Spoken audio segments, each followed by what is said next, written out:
got so much motherfucking design on right now. Break it down, bring it back, make it clap. I got 3 old thoughts, new block, wear that thing. Bitches on my line, and you know. Assalamualaikum warahmatullahi wabarakatuh. Wassalatu wassalamu ala asrafil anbiya wal mursalin wa ala alihi wa ashabihi ajmain, amma ba'd.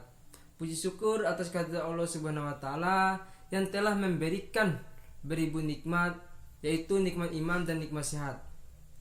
Salawat serta salam kita panjatkan pada Nabi besar kita, yaitu Nabi Muhammad SAW, yang telah membawa kita dari alam gelap gulita menuju alam yang terang benderang seperti yang kita rasakan saat ini. Di sini saya akan menjelaskan tantangan pemerintah daerah. Yang pertama, otonomi daerah. Secara konseptual, pelaksanaan otonomi daerah di Indonesia dilandasi oleh 3 tujuan utama yang meliputi tujuan politik, tujuan administratif, dan tujuan ekonomi. Hal yang ingin diwujudkan melalui tujuan politik dalam melaksanakan otonomi daerah, di antaranya adalah upaya untuk mewujudkan demokratisasi politik melalui partai politik dan DPRD, Dewan Perwakilan Rakyat.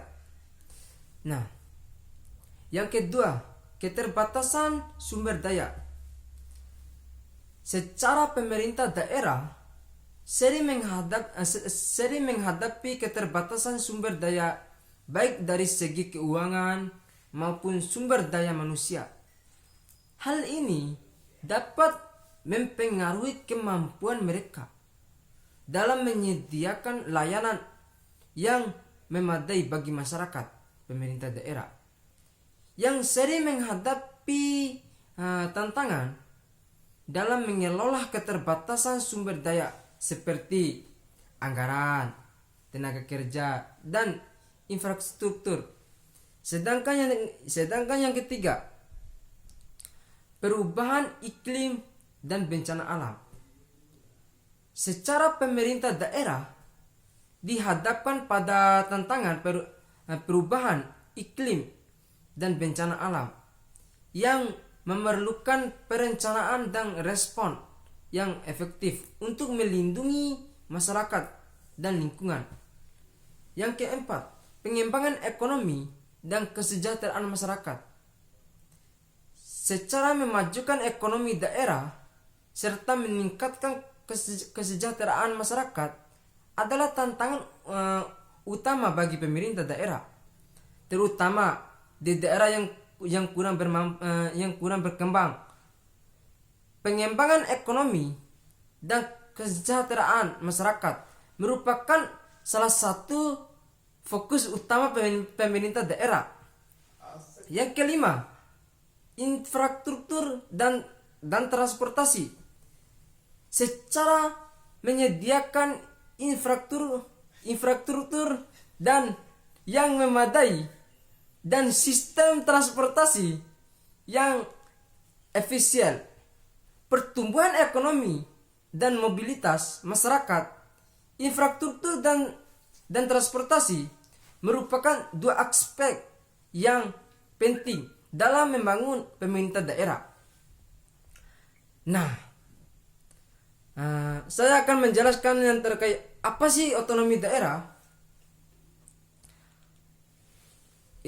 Adalah wewenang yang diberikan kepada pemerintah daerah untuk mengatur dan mengurus urusan pemerintah dan kepentingan masyarakat setempat berdasarkan prakarsa sendiri sesuai dengan aspirasi masyarakat.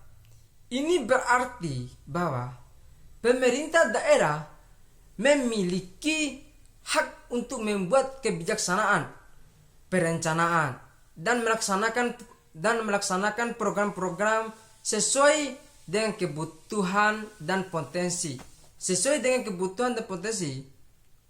daerah masing-masing, tanpa terlalu banyak campur tangan dari pemerintah pusat. Nah, prinsip utama otonomi daerah adalah desentralisasi, di mana wewenang dan tanggung jawab yang sebelumnya ada di pemerintah pusat didistribusikan ke pemerintah daerah untuk meningkatkan efisiensi dan efektivitas pelayanan publik serta memberdayakan masyarakat setempat. Nah, sedangkan keterbatasan sumber daya. Keterbatasan sumber daya adalah kondisi di mana jumlah atau kualitas sumber daya yang tersedia, artinya tidak cukup untuk memenuhi kebutuhan atau pemerintah yang ada. Sumber daya bisa berupa bahan baku, energi, tenaga kerja, lahan, air, waktu, teknologi, dan sebagainya. Keterbatasan ini mempengaruhi kemampuan individu, organisasi, atau negara untuk mencapai tujuan tertentu. Nah, saya akan memberikan contoh. Yang pertama, sumber daya alam. Keterbatasan air bersih, energi, seperti minyak, bumi, alam, gas, dan air mineral. Sedangkan sumber daya manusia, keterbatasan tenaga kerja, keterampilan atau ahli di bidang tertentu. Sumber daya finansial, keterbatasan anggaran atau dana atau proyek dan program tertentu. Sumber daya teknologi, keterbatasan akses atau kemampuan untuk menggunakan teknologi canggih. Sumber daya waktu, keterbatasan waktu untuk menyelesaikan tugas atau proyek. Keterbatasan sumber daya memaksa individu atau organisasi untuk membuat pilihan dan prioritas. Sering kami menggunakan berbagai strategi untuk mengelola dan mengelolakasikan sumber daya yang ada dengan seefisien mungkin. Sedangkan iklim dan bencana alam. Perubahan iklim merujuk pada perubahan jangka panjang dalam pola cuaca yang suhu rata-rata bumi. Perubahan ini sebagai besar disebabkan oleh aktivitas manusia. Nah, artinya pembakaran bahan bakar fosil, minyak, gas, dan batu bara, deforestasi, dan berbagai proses industri yang menghasilkan emisi gas rumah kaca seperti karbon dioksida dan metana. Efek perubahan iklim. Saya akan menjelaskan contoh-contoh yang terkait dengan perubahan iklim dan bencana. Meningkatkan suhu global, meningkatkan suhu rata-rata bumi, perubahan pola curah hujan. Beberapa daerah mengalami peningkatan curah hujan, sementara daerah yang mengalami kekeringan, percairan es, dan peningkatan permukaan laut. Sedangkan bencana alam adalah peristiwa alam yang menyebabkan kerusakan besar pada lingkungan, properti, dan kehidupan manusia. Bencana alam bisa terjadi secara tiba-tiba dan seringkali diprediksi berapa contoh. Nah, yang pertama, gempa bumi, getaran atau guncangan yang terjadi karena pergerakan lempeng tektonik di bawah permukaan laut. Yang kedua, tsunami, gelombang besar yang disebabkan oleh gempa bawah laut atau letusan gunung berapi bawah laut. Sedangkan yang ketiga, letusan gunung berapi, keluarnya lava atau gas dari gunung berapi. Sedangkan yang keempat, banjir, luapan air yang mengenai daratan akibat hujan dasar, meluapkan sungai atau rob pasar laut tinggi. Sedangkan yang kelima, tanah longsor, gerakan tanah atau bantuan yang menurut dengan cepat, biasanya disebabkan oleh hujan lebat atau gempa. Yang keenam, kekeringan air yang berkepanjangan biasanya disebabkan oleh curah hujan yang sangat rendah. Sedangkan yang ketujuh, angin topan atau badai tropis, sistem cuaca dengan angin kencang dan hujan deras yang dapat menyebabkan kerusakan besar. Perubahan iklim seringkali berkontribusi pada peningkatan frekuensi dan intensitas. Beberapa jenis bencana alam seperti banjir, kekeringan, dan badai. Nah, sedangkan perkembangan ekonomi dan kesejahteraan masyarakat. Perkembangan ekonomi ini adalah proses di mana negara atau wilayah mengalami peningkatan kapasitas untuk menghasilkan barang dan jasa, yaitu diukur melalui peningkatan pendapatan per kapital, pertumbuhan di produk, berbagai faktor seperti investasi, inovasi, dan kebijakan pemerintah yang mendukung. Kesejahteraan masyarakat mengacu pada kondisi di mana anggota masyarakat memiliki kualitas hidup yang baik, termasuk akses kebutuhan dasar seperti makanan, air bersih, tempat tinggal, pendidikan, layanan kesehatan, keamanan, dan kesepakatan untuk berkembang. Secara sosial dan ekonomi, kesejahteraan masyarakat juga mencakup aspek-aspek non-ekonomi seperti kebahagiaan, keadilan, dan kesejahteraan.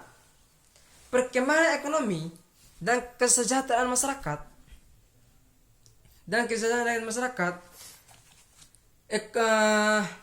saling berkaitan dan saling mempengaruhi.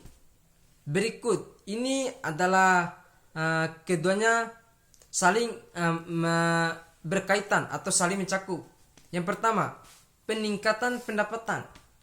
Pertumbuhan ekonomi biasanya meningkatkan pendapatan baik individu yang mungkin mereka untuk memenuhi kebutuhan dasar dan meningkatkan standar hidup. Yang kedua, lapangan kerja. Perkembangan ekonomi menciptakan lapangan kerja baru, mengurangi tingkat pengangguran, dan memberikan kesepakatan bagi masyarakat untuk memperoleh penghasilan yang layak. Yang ketiga, akses ke pendidikan dan kesehatan. Peningkatan pendapat dan ekonomi yang berkembang kemungkinan investasi lebih besar dalam pendidikan dan layanan kesehatan, yang pada gilirannya peningkatan kualitas sumber daya manusia dan produktivitas. Sedangkan yang keempat, infrastruktur. Pembangunan infrastruktur seperti jalan, jembatan, dan sistem transportasi meningkatkan aksesibilitas dan mobilitas yang mendukung aktivitas ekonomi dan kesejahteraan masyarakat. Sedangkan yang kelima, peningkatan kualitas hidup. Pertumbuhan ekonomi yang berkelanjutan memberikan masyarakat akses yang baik ke fasilitas yang layak, yang meningkatkan kualitas hidup seperti perumahan yang layak, fasilitas rekreasi dan lingkungan yang bersih. Namun perkembangan ekonomi tidak selalu secara otomatis meningkatkan kesejahteraan masyarakat. Terkadang manfaat pertumbuhan ekonomi tidak merata, menyebabkan ketimbangan pendapat dan kemiskinan. Oleh karena itu, kebijakan yang inklusif dan adil sangat penting untuk memastikan bahwa perkembangan ekonomi membawa manfaat bagi seluruh lapisan masyarakat. Sedangkan infrastruktur dan transportasi. Infrastruktur adalah jaringan fisik dan fasilitas dasar yang diperlukan untuk mendukung kegiatan ekonomi, sosial, dan kehidupan sehari-hari. Ini termasuk jalan, jembatan, bandara, pelabuhan, rem kereta api, sistem air bersih, sistem pembuangan limbah, jaringan listrik, teknologi, dan fasilitas publik lainnya. Infrastruktur yang baik dan memadai sangat penting untuk mendukung pertumbuhan ekonomi, meningkatkan fasilitas hidup, dan memastikan layanan publik yang efektif dan efisien. Sedangkan transportasi, sistem adalah sarana untuk memindah orang atau barang dari satu tempat ke tempat lain. Nah, saya akan menjelaskan yang terkait dengan transportasi. Saya akan berikan contohnya. Jalan raya, jaringan jalan yang memungkinkan mobilitas kendaraan pribadi dan angkutan umum. Rem kereta api, jaringan rem yang digunakan untuk transportasi penumpang dan barang. Bandara, fasilitas untuk menerbangkan komersial dan kargon udara.